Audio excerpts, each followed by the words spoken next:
माझ्या नवऱ्याला मी खूप वेळा प्रश्न विचारायचे, काय हो तुम्ही इथे म्हणजे घरी आल्यानंतर एकटेच असता, एकटेच राहता, कोणाशी मैत्री करत नाही. ते म्हटले एक एकदा धोके मिळाल्यानंतर, पाठ शेकून घेतल्यानंतर काय गरज आहे मैत्रीची. आणि मी म्हणायचे की तुमच्या ऑफिसचे मित्र वगैरे सोडून तुम्हाला कोणीच नाही लागत का. म्हटले काही गरज नाही मला, कारण निस्वार्थी प्रेम करणारे वेगळे आणि स्वार्थी कामापुरते येणारे वेगळे. तर हे कसं काय. मला त्यांनी पटकन उत्तर दिलं, तुला इतकं वर्ष झालं मी सांगतोय, तू ऐकते का. तर काय, तुला जे जे आता धोके मिळतात ते मागून सगळं ऐकायला मिळत असतं, तेव्हा तुला त्रास होतो. हे सगळं मी आधी करून बसलोय. खूप सगळ्यांची मदत केली, धावपळ केली, सगळं केलं. आता काय मिळालं. झालं ना तुला पण.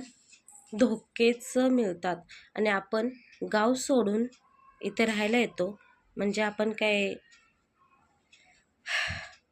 कोणावर निस्वार्थी प्रेम करायला नाही येत, आपण आपल्यासाठी येतो.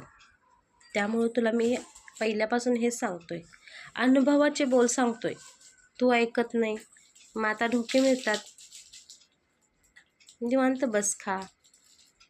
त्यामुळे मला आलेले धोके, मला आलेले अनुभव खूप वाईट आलेले आहेत. त्याच्यामुळे आता मी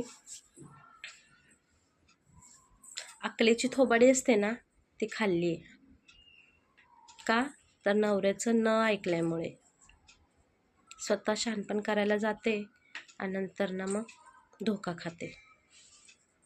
त्यामुळं आता नाही, आता चांगली अक्कल आली. नवऱ्याने एक सांगितलं, तुला घरात काय कमी आहे म्हणून तुला इथं तिथं लुबरेपणा करणाऱ्या कुत्र्यांशी तुला दोस्ती करायची असते. अजिबात नाही. आता